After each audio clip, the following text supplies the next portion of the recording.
Well, Coach, I guess from a special team standpoint, how has this non-conference schedule, now that you're through it, gotten you ready to start in league play as a top 25 team going against the top 25 team? Just what's kind of been your biggest takeaway? Well, we've seen a lot of stuff I've never seen my whole life in the punt game, just schemes and protection wise. So that part's going to get me ready for whatever. But I think our guys have played really well. Honestly, I think we've kicked well, we've punted well, we've covered well. Returns gotten, I think our punt returner, we've got a guy back there. We give him a chance, he's going to make something happen. So I've been impressed with what so far, and then obviously getting in the conference play. This is going to be a challenge this week, just like every other week is. But I'm looking forward to it. Coach McGuire mentioned yesterday about the travel roster increasing, and then he mentioned guys like Wesley Smith. They're more or less your glue guys that will only play special teams. Mm-hmm. Can you name a few others that are going to be on that travel roster? Well, Gage Elder's one. Brock Galwaltz is one. Trent Lowe. There's probably about, Tanner Allen will travel some, I think, just because we need some depth, a couple of positions. So there's probably going to be about 5 or 6 guys that you're always going to have. It's no different than the NFL. They've got guys that are special teams guys. And then, of course, our specialists will, you got to have 2 punters, 2 kickers, and we've got we're lucky to have both, a little bit of everything at each position. So what separates those guys from everybody else? Just the way they play. I mean, special teams guys are a little bit different.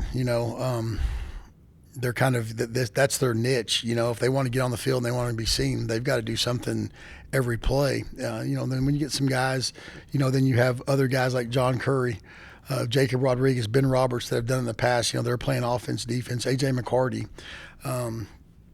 Caleb Douglas did all for us last year as well. Those guys are getting to play on offense or defense. So special teams guys, that's their time. This is their time to shine. So, do they give anything more than those other guys? I don't know that, but I know that we've been successful with them, and we're going to keep using them. And then for Dylan Curtis, the Utah kicker, obviously had a little bit of a slow start. And I know that Gino Garcia back in 23 had a little bit of a slow start, but then turns into one of the better kickers here. How dangerous can he be? He's got big leg. He's a good kicker. He's kicked before, so I mean he's going to come in. He's going to be expected to make kicks just like our guys are. Are we looking at Tristan being the starting punt returner throughout? Yeah, as long as he keeps doing what he's doing. He's made good decisions. He's kept the ball.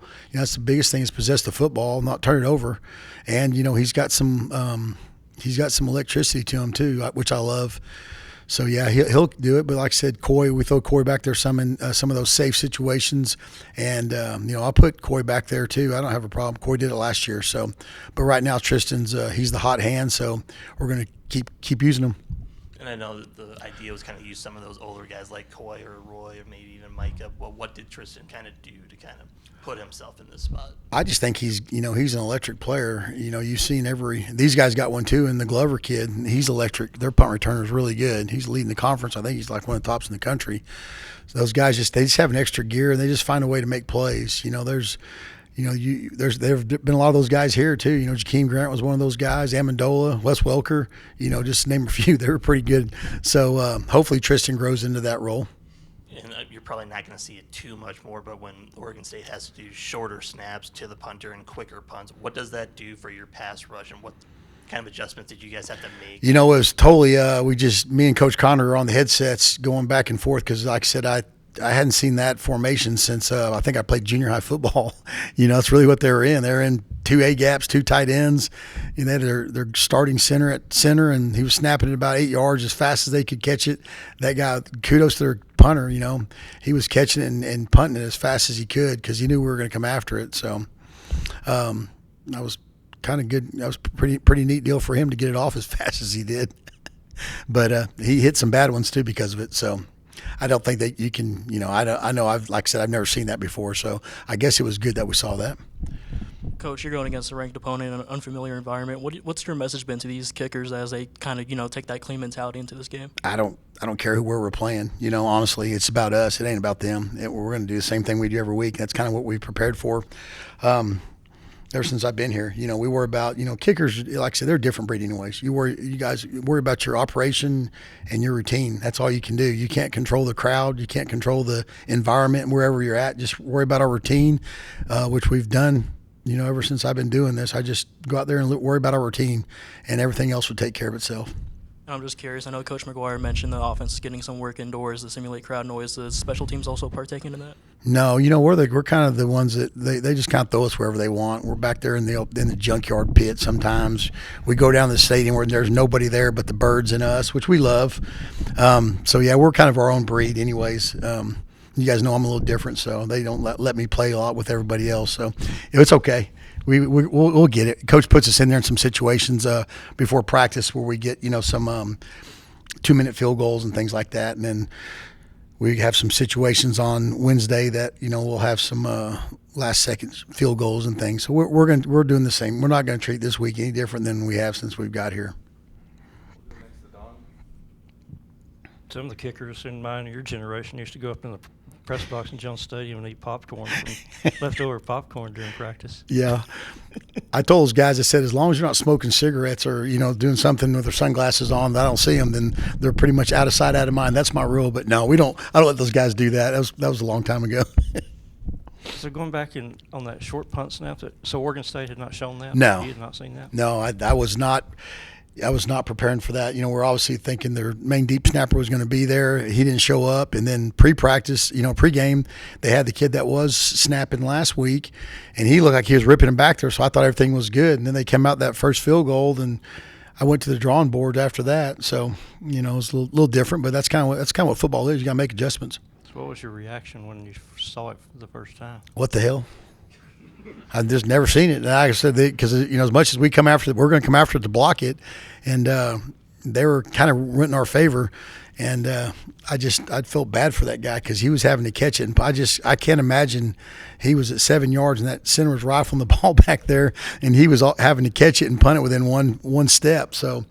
The kid's athletic, so hopefully they can figure it out. But I know that's hard. I wouldn't want to have to go through what they've gone through.